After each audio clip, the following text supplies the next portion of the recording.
મારી વાલી બહેનો, એક માતા તરીકે આપણા બાળકનો ઉછેર હકારાત્મક વિચારો સાથે કરવો તે બહુ અગત્યનું છે.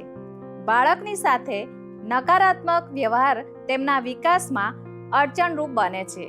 બાળક તો ઈશ્વરની અમાનત છે.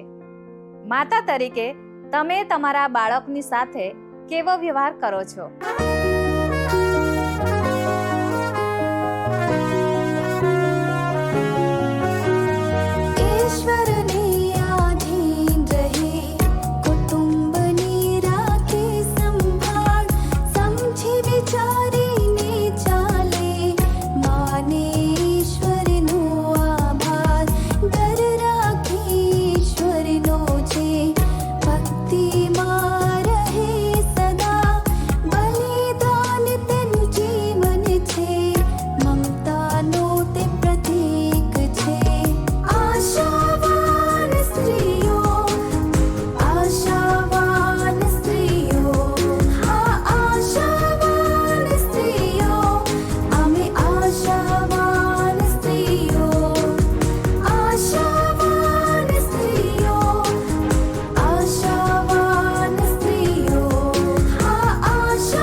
નમસ્કાર દર્શક મિત્રો, આશાવાન સ્ત્રીઓના એક નવા એપિસોડમાં આપ સર્વનો પ્રેમથી આવકાર કરું છું.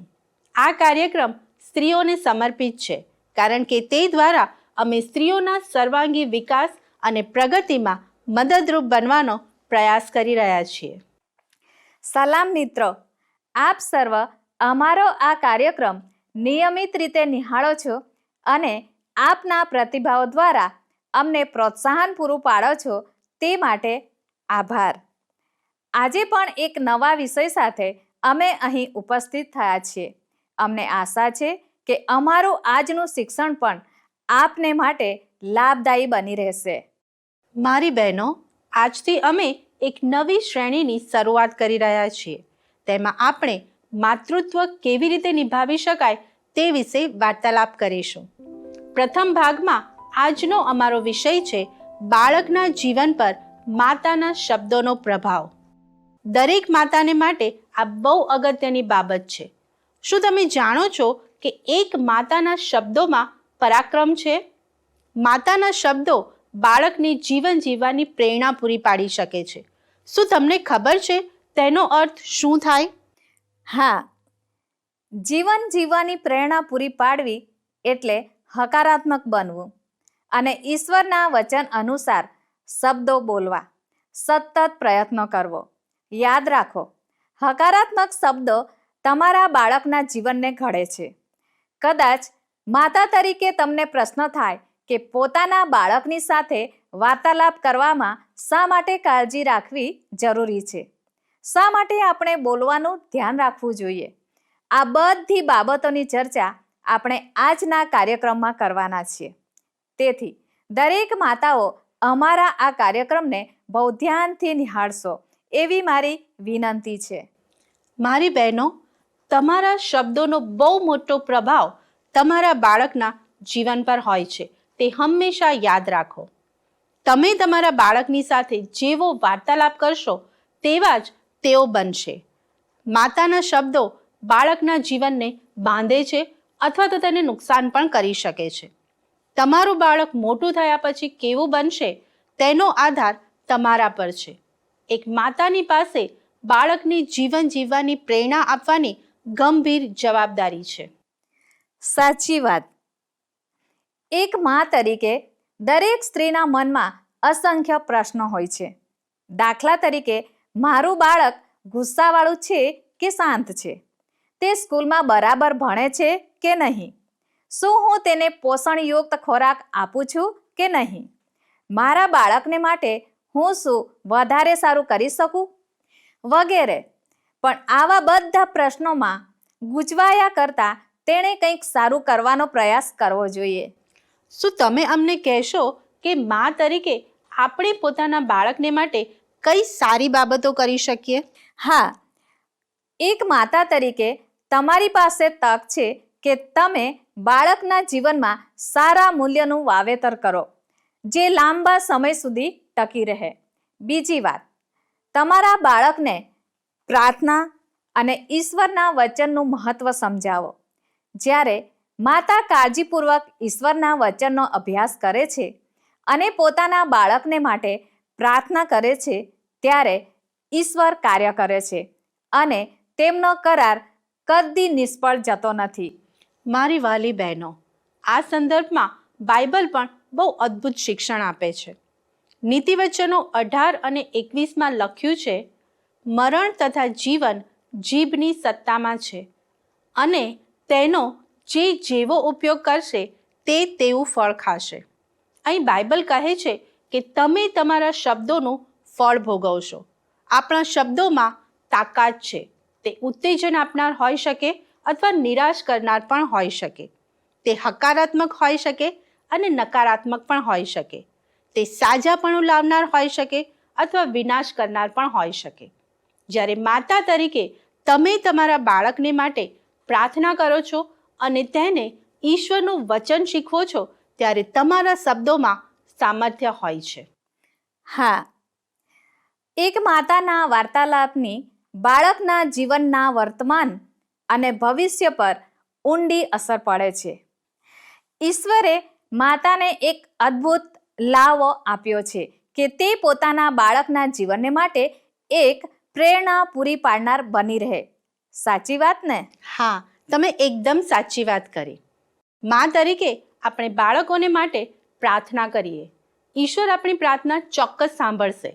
તે સાથે ઈશ્વરના વચનોથી બાળકોનું પોષણ કરીએ અને તે અનુસાર જીવન જીવવા માટે બાળકોને ઉત્તેજન આપીએ. તે આપણા માટે બહુ અગત્યની બાબત છે. પણ કેટલીક વાર આપણને પ્રશ્ન થાય કે બાળકોની સાથે ઈશ્વરની વાત કેવી રીતે કરવી જોઈએ? આ વાર્તાલાપની શરૂઆત કેવી રીતે કરી શકાય? હું માનું છું કે સૌ પ્રથમ માતાએ બાળકને કહેવું જોઈએ કે તે ઈશ્વરનું બાળક છે. ઈશ્વરે તેને તે આપેલું છે. રોમન 8 અને 17માં બાઇબલ જણાવે છે, હવે જો છોકરા છીએ તો વારસ પણ છીએ, એટલે દેવના વારસ છીએ અને ખ્રિસ્તની સંગાતે વારસાના ભાગીદાર છીએ. તેની સાથે મહિમા પામવાને સારું જો આપણે તેની સાથે દુઃખ સહન કરીએ તો. મારી બહેનો, આ વચનમાં વારસ શબ્દ બહુ મહત્વનો છે. તે 3 વખત લખવામાં આવ્યો છે. જ્યારે કોઈ મિલકતના માલિકનું અવસાન થાય ત્યારે તેની મિલકત તેના વારસદારને મળે છે. આપણે ઈશ્વર પિતા અને તેમના પુત્ર ઈસુ ખ્રિસ્તના વારસદારો છીએ. પણ ઈશ્વરના વારસદારો હોવાથી આપણને શું લાભ છે તે અમને સમજાવશો? આ તમે બહુ સરસ પ્રશ્ન પૂછ્યો. આપણને કંઈક વારસામાં આપવા ઈસુ મરણ પામ્યા એવું નથી. તે તો સદાકાળ જીવે છે. પણ જ્યારે આપણું મરણ થશે ત્યારે આપણને ઈશ્વર પાસેથી સ્વર્ગીય વારસો મળશે. તે તો ઉદ્ધાર અથવા સ્વર્ગની ભેટ છે. ઈસુ ખ્રિસ્તમાં આપણને જે વારસો મળવાનો છે તે દુન્યવી વારસા કરતાં કંઈક અલગ છે. તેમાં 4 બાબતો સમાયેલી છે. 1 પિત્તર 1 અને 4 પ્રમાણે તે અવિનાશી, નિર્મળ, કરમાઈ ન જનાર અને આકાશમાં રાખી મૂકેલો છે. આ તો તમે બહુ સુંદર વાત કહી. હવે બાળકો સંબંધી બાઇબલ બીજું શું કહે છે? ગીતશાસ્ત્ર 127 અને 3માં બાઇબલ જણાવે છે, છોકરા તો યહોવાનું આપેલું ધન છે, પેટના ફરજંદ તેના તરફનું પ્રતિદાન છે. બાળકો હોવાની બાબતને કેટલાક મા બાપ બહુ સામાન્ય રૂપમાં લઈ લે છે. તેઓ એવું વિચારે છે કે બાળકો કેવળ તેમના જ છે, પરંતુ વચન શીખવે છે કે ઈશ્વર બાળકો આપે છે અને તે જ તેમના માલિક છે. કુટુંબની રચના ઈશ્વરે કરી છે અને તમારા બાળકો તો ઈશ્વરની ભેટ છે, તે યાદ રાખો.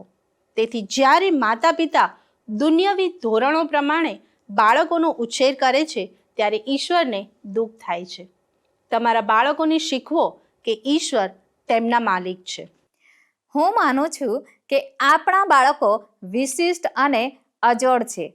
યશાયા 64 અને 8માં લખ્યું છે, હે યહોવા, હવે તું અમારો પિતા છે, અમે માટી ને તું અમારો કુંભાર, અમે સર્વ તારા હાથની કૃતિ છીએ.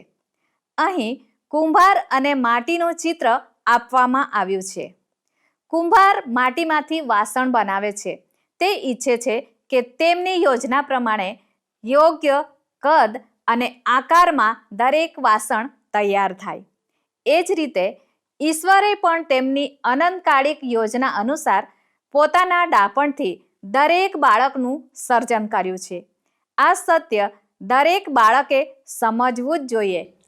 તે સાથે ઈશ્વરના દરેક સર્જન પાછળ ચોક્કસ હેતુ પણ રહેલો છે. ઈશ્વરે પોતાના શોખ કે આનંદ ખાતર માણસનું સર્જન કર્યું નથી. તે માટે તેમની સાર્વકાલિક યોજનામાં તેમની પાસે ચોક્કસ હેતુ છે. આપણા અસ્તિત્વ પાછળ ઈશ્વરનો કયો હેતુ છે તે આપણે સમજવાની જરૂર છે. આપણે સ્વર્ગીય પિતાના આત્મિક સંતાનો છીએ. આપણે પણ મા તરીકે બાળકને જન્મ આપીને દરેક બાળકના સર્જનમાં ઈશ્વરની સાથે ભાગીદાર બનીએ છીએ. એફએસી 2:10 લખ્યું છે, કેમ કે આપણે તેની કૃતિ છીએ અને સારી કરણીઓ કરવાને ખ્રિસ્ત ઈસુમાં આપણને ઉત્પન્ન કરવામાં આવ્યા છે. તે સારી કરણીઓ વિશે દેવે અગાઉથી એમ ઠરાવ્યું કે આપણે તે પ્રમાણે ચાલીએ. વાલી બહેનો, આપણને સારી કરણીઓ કરવાને ઉત્પન્ન કરવામાં આવ્યા છે, પણ સારી કરણીઓ આપણને પાપમાંથી મુક્ત કરી શકતી નથી. સારી કરણીઓ તો ઉદ્ધારનું પરિણામ છે. કરણીઓથી નહીં, પણ ઈશ્વરની કૃપાથી આપણને બચાવવામાં આવ્યા છે. સારી કરણીઓનું મૂળ તો ઈસુ ખ્રિસ્તમાં છે અને તે તો પવિત્ર આત્માની ભેટ છે. તે યાદ રાખો. જીવનનો ઝરો છે પ્રભુ ઈસુ, પ્રભુ ઈસુ. જીવનનો ઝરો છે પ્રભુ ઈસુ, પ્રભુ ઈસુ. તેમાં છે જીવનનું જળ, ઝરો છે પ્રભુ ઈસુ, પ્રભુ ઈસુ. જીવનનો ઝરો છે પ્રભુ ઈસુ, પ્રભુ ઈસુ.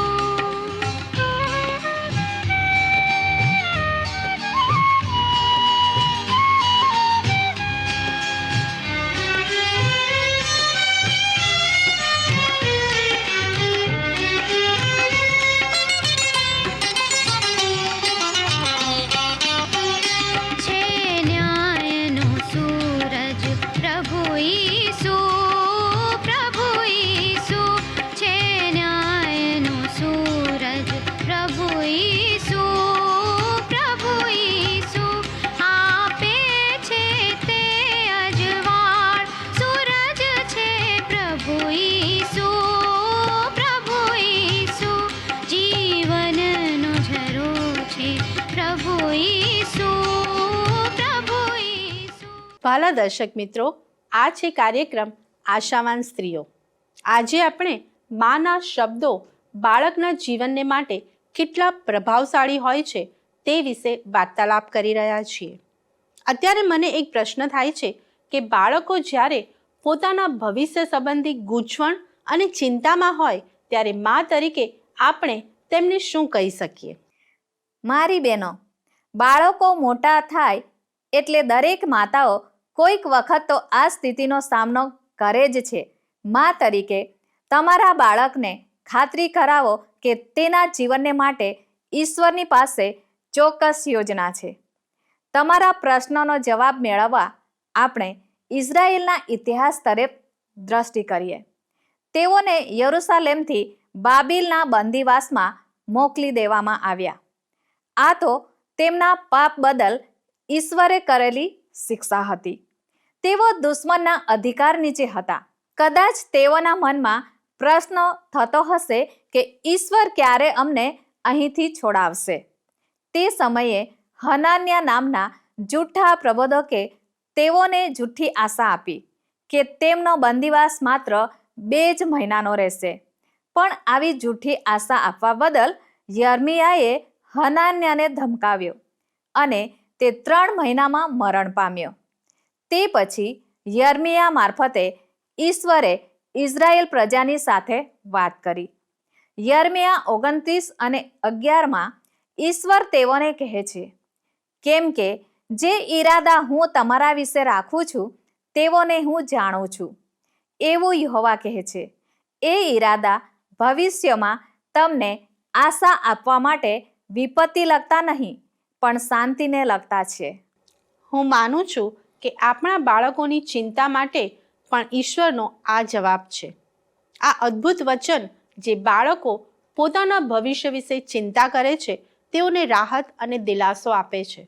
તેથી જ્યારે પણ તમને તમારા ભવિષ્યની ચિંતા થાય ત્યારે આ વચનને અવશ્ય યાદ કરજો. ઇઝરાયેલ પ્રજા માટે ઈશ્વરની યોજના તાત્કાલિક તેઓને બંદીવાસમાંથી મુક્ત કરવાની નહોતી.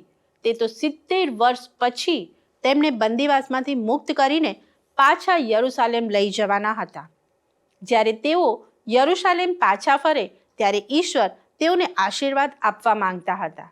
તેથી આપણા બાળકો માટે પણ અહીં બોધપાઠ છે કે જ્યારે આપણી ઈચ્છા પ્રમાણે બધું થાય નહીં ત્યારે નિરાશ કે હતાશ થવાની જરૂર નથી. ઈશ્વરની પાસે તમારા માટે ચોક્કસ સારી યોજના છે. તે તમારા માટે શ્રેષ્ઠ છે. માતા અને બાળકો બંનેએ પ્રાર્થના કરવાની છે કે તેમના જીવન માટે ઈશ્વરની યોજના પ્રગટ કરવામાં આવે. મારી વાલી બહેનો, ઈશ્વર આપણને બિનશરતી પ્રેમ કરે છે, જેના માટે આપણે કોઈ જ રીતે લાયક નથી. ઈશ્વર આપણને એટલો પ્રેમ કરે છે કે તેમણે પોતાના પુત્ર ઈસુને આપણા પાપો માટે વધસ્તંભ ઉપર મરણ પામવા મોકલી આપ્યા, જેથી આપણને સાર્વકાલિક જીવન પ્રાપ્ત થાય. ઈશ્વરનો પ્રેમ પ્રાપ્ત કરવા આપણે કંઈ જ કરવાનું નથી, કારણ કે આપણે જ્યારે પાપી હતા ત્યારે ઈસુ ખ્રિસ્ત આપણા માટે મરણ પામ્યા. ઈશ્વર પાપને ધિક્કારે છે, પણ આપણા જેવા નિર્બળ, નિસહાય અને અનઆજ્ઞાંકિત પાપીઓને તે પ્રેમ કરે છે. આપણને ભરપૂર અને સાર્વકાલિક જીવન આપીને તેમણે પોતાનો પ્રેમ પ્રગટ કર્યો છે. ઈસુએ વધસ્તંભ ઉપરથી પોકાર કર્યો કે, ઓ બાપ, તેઓને માફ કર, કેમ કે તેઓ શું કરે તે તેઓ જાણતા નથી. વાલી માતાઓ, તમારા બાળકોને આ સત્ય શીખવો કે આપણે વારંવાર પાપ કરીએ, પણ ઈશ્વરની ભરપૂર કૃપા અને માફી આપણા માટે ઉપલબ્ધ છે. કેટલાક બાળકો લઘુતા ગ્રંથિથી પીડાય છે. તેઓને આપણે માતા તરીકે જીવન જીવવાની પ્રેરણા કેવી રીતે આપી શકાય તે આપ અમને જણાવશો? હા, કેટલીક માતાઓ આ સમસ્યાનો સામનો કરે છે. કેટલાક બાળકો બીજાઓ સાથે પોતાની સરખામણી કરીને પોતાનું સ્વમૂલ્ય આંકે છે. તેઓની આ સરખામણી શારીરિક દેખાવ, તેમની આર્થિક સ્થિતિ, તેમની બુદ્ધિમત્તા અને અભ્યાસ પર આધારિત હોય છે. આ બાબતો કેટલાક અંશે તેમને લઘુતા ગ્રંથિ તરફ દોરી જાય છે. તેથી જ્યારે પણ તમને તમારા બાળકનું વર્તન જુદું લાગે ત્યારે વિચાર કરો કે તે તમારા બાળક વિશે શું પ્રગટ કરે છે. 1 પિતર 2:9 બાઇબલ જણાવે છે, પણ તમે તો પસંદ કરેલી જાતિ, રાજમાન્ય યાજક વર્ગ, પવિત્ર પ્રજા તથા પ્રભુના ખાસ લોક છો, કે જેણે અંધકારમાંથી પોતાના આશ્ચર્યકારક પ્રકાશમાં આવવાનું આમંત્રણ આપ્યું છે, તેના સદ્ગુણો તમે પ્રગટ કરો. મારી બહેનો, આ તો દરેક વ્યક્તિને માટે આ પૃથ્વી પરનો એક ઉચ્ચ દરજ્જો છે. આપણે તો રાજાઓના રાજાના બાળકો છીએ અને તેમણે આપણને પસંદ કરીને અંધકારમાંથી પ્રકાશમાં આવવા તેડ્યા છે. તમે અમને બહુ સારી સમજ આપી છે. આપણા બાળકો ફક્ત આ દુનિયા પરના મા બાપના જ નહીં, પણ સ્વર્ગીય પિતાના પણ બાળકો છે. તે તો રાજાઓના રાજા છે. તેથી આપણા બાળકોની પણ ઈશ્વર પ્રત્યે કેટલીક જવાબદારીઓ છે. આપણે માતા તરીકે બાળકને શીખવવાનું છે કે તે ઈશ્વરની સાથે સીધી વાત કરી શકે છે. માતા તરીકે તમે પોતાના બાળકને માટે મધ્યસ્થી કરો તે સારી બાબત છે, પણ બાળકે પણ ઈશ્વરનો અવાજ સાંભળીને તેને આધીન થવાનું છે. યોહાન 10:27 ઈસુ કહે છે, મારા ઘેટા મારો સાથ સાંભળે છે, વળી હું તેઓને ઓળખું છું અને તેઓ મારી પાછળ ચાલે છે. શું તમે અમને આ વચન વિશે સમજાવશો? ચોક્કસ. પ્રાચીન સમયમાં પેલેસ્ટાઇનમાં ઘેટા પાળવાનો વ્યવસાય સૌથી જૂનો હતો. તે સમયે ઘેટા પાળકો ફક્ત ઘેટાની જ નહીં પણ ગાય, ઘોડા, ગધેડા અને ઊંટોની પણ સંભાળ રાખતા હતા. પણ તેઓની પાસે ઘેટાની સંખ્યા વધારે હતી, તેથી બાઇબલમાં વારંવાર ઘેટા પાળકનો ઉલ્લેખ કરવામાં આવ્યો છે. તે તેઓને માટે આવકનું સાધન પણ હતું. કેટલીકવાર જુવાન છોકરીઓ પણ પાલતુ પશુઓની સંભાળ રાખતી હતી. પણ બધા ઘેટા પાળકો ઘેટાના માલિક નહોતા. માલિકો ભરવાડોને આ કામ માટે રાખતા હતા, પણ આવા ભરવાડો ઘેટાની સંપૂર્ણ રીતે કાળજી રાખતા નહોતા. તેથી જ્યારે જંગલી પશુઓ આ ઘેટાના ટોળા પર હુમલો કરે ત્યારે તેઓ ઘેટાને સાચવવાને બદલે પોતાનો જીવ બચાવવાનો પ્રયત્ન કરતા હતા. તેથી ઈસુ કહે છે કે ઉત્તમ ઘેટા પાળક ઘેટાને સારું પોતાનો જીવ આપે છે. ઘેટા બહુ બુદ્ધિશાળી હોતા નથી, તેથી તેઓ હંમેશા પોતાના ભરવાડની પાછળ ચાલે છે. જો કોઈ અજાણ્યો માણસ તેઓને દોરે તો તેઓ નાસી જાય છે. જો આ વાતને આપણા જીવનની સાથે લાગુ કરીએ તો ઈસુ ખ્રિસ્ત આપણા ઉત્તમ ઘેટા પાળક છે. જેઓ તેમનો સાથ સાંભળે છે તેઓ તેમની પાછળ ચાલે છે.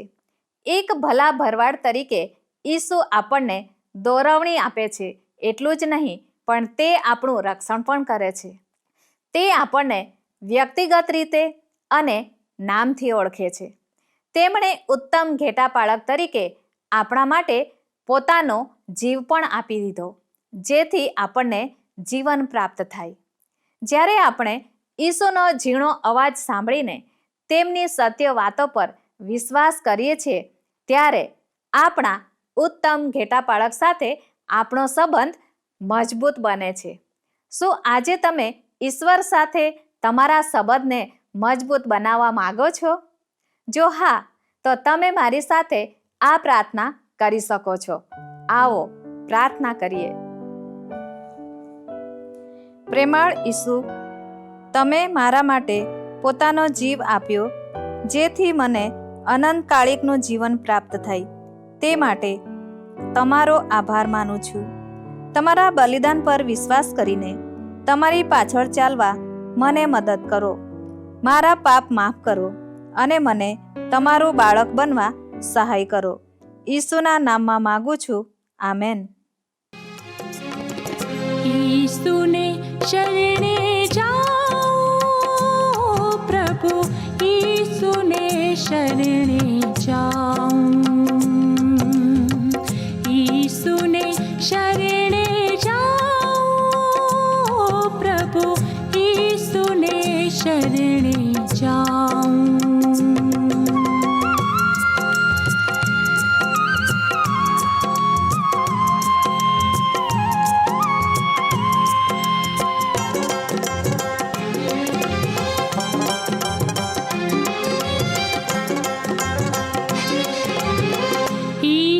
થકી સૌ પાપ ટળે છે, એથી ઘણો હરખાઓ. ઈસુ થકી સૌ પાપ ટળે છે, એથી ઘણો હરખાઓ, એથી ઘણો હરખાઓ પ્રભુ, ઈસુને શરણે જાઉં,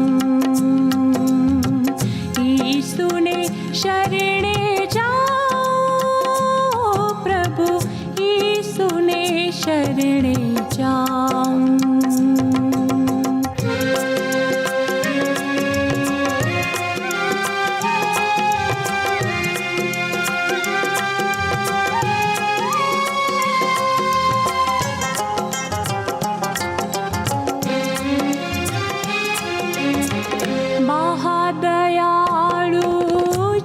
પ્રભુ ઈસુ તે પરવારે વારે જાઓ,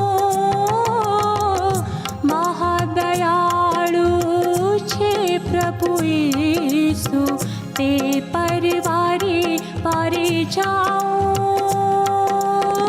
ते पर वारे जाओ, प्रभु यीशु ने शरणे जाऊं,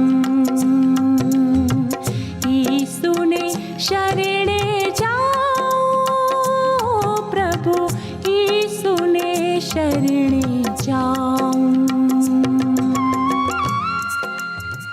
મારી બહેનો, આ છે કાર્યક્રમ આશાવાન સ્ત્રીઓ. એક માતા તરીકે પોતાના બાળકને જીવન જીવવાની પ્રેરણા કેવી રીતે આપી શકાય તે આજે આપણે શીખ્યા. તે માટે માતા તરીકે સ્ત્રીઓએ કેટલીક બાબતોથી દૂર રહેવું પણ જરૂરી છે. જ્યારે તમે બાળકના વર્તનથી કંટાળી જાઓ ત્યારે તમારા શબ્દો પર ખાસ ધ્યાન રાખો. તમારી વાતચીતથી તમારું બાળક જિદ્દી અને હઠીલું ના બને તે ધ્યાનમાં રાખો. જો તમારું બાળક તેની વસ્તુઓ વ્યવસ્થિત રાખે નહીં તો નકારાત્મક શબ્દોથી તેને ધમકાવો નહીં. દાખલા તરીકે, તું આળસુ છે, તને કંઈ આવડતું નથી વગેરે. આવા શબ્દો બાળકને માટે ઉપયોગી નહીં બને પણ નુકસાનકારક બનશે. તેથી પ્રેમથી તમારા બાળકની આ આદતને સુધારવાનો પ્રયત્ન કરો. તમારા બાળકને તમારા ઉત્તેજનની જરૂર છે, ઠપકાની નહીં. તેથી હંમેશા હકારાત્મક શબ્દોથી તેને શીખવો. તેને લીધે તમારું બાળક તમારી વાત પર ધ્યાન આપશે. તે સાથે જ્યારે તમારું બાળક નિરાશ થઈ જાય ત્યારે ઈશ્વરના વચનમાંથી તેને સમજાવો કે પવિત્ર આત્માની સહાયથી કેવી રીતે મુશ્કેલ સંજોગોમાં વિજય પામી શકાય. મારી બહેનો, આપણા બાળકોને સારું શિક્ષણ આપવું તે આપણી જવાબદારી છે. તેથી પ્રેમથી તેને શીખવો. તમારા બાળકની સરખામણી બીજાની સાથે કદી ના કરો. તેનાથી તેનો આત્મવિશ્વાસ ઘટી જાય છે. હંમેશા તમારા બાળકની ભૂલોને યાદ કરીને તેને હતાશ ના કરો. તમારું બાળક બધી જ રીતે સંપૂર્ણ હોય એવી અપેક્ષા કદી ના રાખો.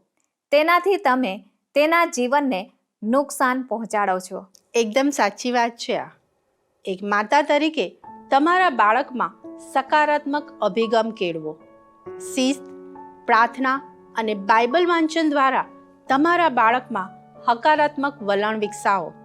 મારી બહેનો, તમારું બાળક ઈશ્વરનું બાળક છે અને તમને ફક્ત તેની જવાબદારી સોંપવામાં આવી છે, જેથી તમે તેને ઈશ્વરના માર્ગમાં ઉછેરી શકો. તે હંમેશા યાદ રાખો. પ્રિય દર્શકો, અમારો સમય હવે પૂરો થવા આવ્યો છે. આ કાર્યક્રમ સંબંધી આપના પ્રતિભાવો અમને આ સરનામા પર મોકલી શકો છો. ફોનથી સંપર્ક કરવા માટે અમારો સંપર્ક નંબર છે 94 29 37 55 12 9429375512. આ નંબર પર આપ અમને મિસ કોલ અથવા વોટ્સએપ મેસેજ પણ કરી શકો છો. ઈશ્વર આપને આશીષ આપે. ધન્યવાદ. શું તમને આ કાર્યક્રમ ગમ્યો? અત્યારે જ અમને મિસ કોલ કરો.